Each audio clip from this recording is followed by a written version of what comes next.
Assalamualaikum warahmatullahi wabarakatuh. Perkenalkan, nama saya Putri Andrina Damayanti, NIM 19.23.021517, Prodi PGSD kelompok 2 semester 5 mata kuliah landasan pendidikan di SD.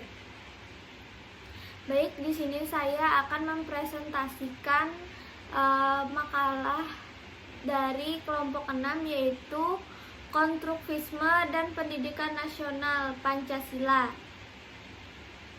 Yang pertama di sini ada landasan filosofis tentang pendidikan konstruktivisme. Yang pertama yaitu pengertian konstruktivisme. Nah, konstruktivisme ini adalah suatu filsafat pengetahuan yang memiliki anggapan bahwa pengetahuan adalah hasil dari konstruksi atau bentukan manusia itu sendiri. Manusia dengan objek, fenomena, pengalaman, dan lingkungan mereka. Suatu pengetahuan dianggap benar bila pengetahuan itu dapat berguna untuk menghadapi dan memecahkan persoalan yang sesuai. Menurut Suparno tahun 2028, menurut pemahaman konstruktivisme, pengetahuan tidak dapat ditransfer begitu saja dari seseorang kepada yang lain, tapi harus diinterpretasikan sendiri oleh setiap orang. Yang selanjutnya di sini ada filsafat pendidikan konstruktivisme. Nah, tema utama filsafat konstruktivisme yaitu berkenaan dengan hakikat pengetahuan. Filsafat konstruktivisme berimplikasi terhadap pendidikan, khususnya dalam bidang pendidikan sains dan matematika. Pada tahun 1710, Giambattista Vico dalam karyanya De Antiquissima Titularum Sapientiae mengungkapkan filsafatnya dengan berkata, Tuhan adalah penciptaan alam semesta dan manusia adalah tujuan dari ciptaan.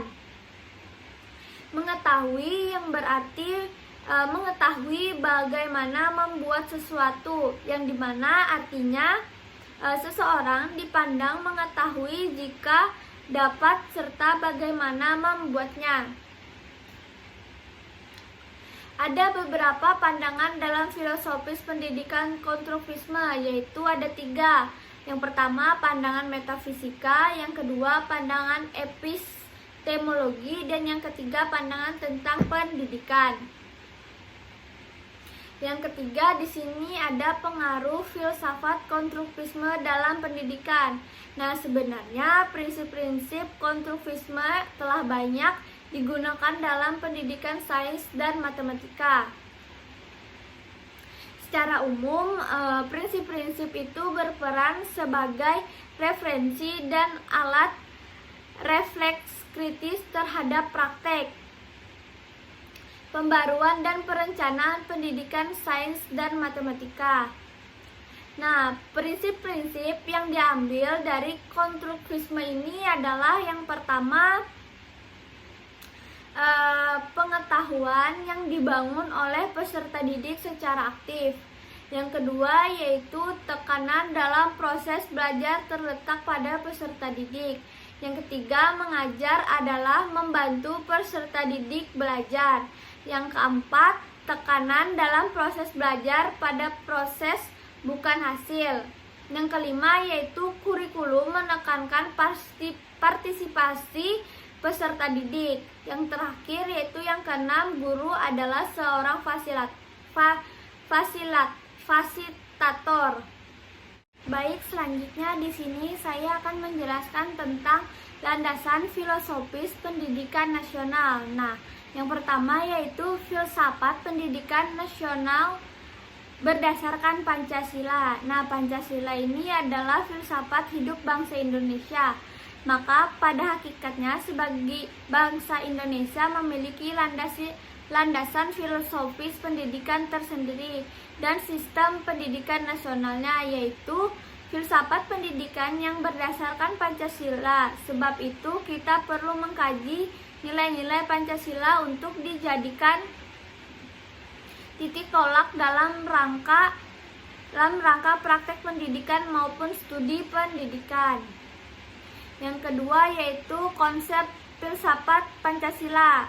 Nah, Pancasila sebagai konsep filsafat memiliki nilai-nilai leluhur yang menjiwai kehidupan bangsa Indonesia, karena di dalamnya mengandung muatan-muatan filosofis yang dapat dikaji dan diyakini kebenarannya.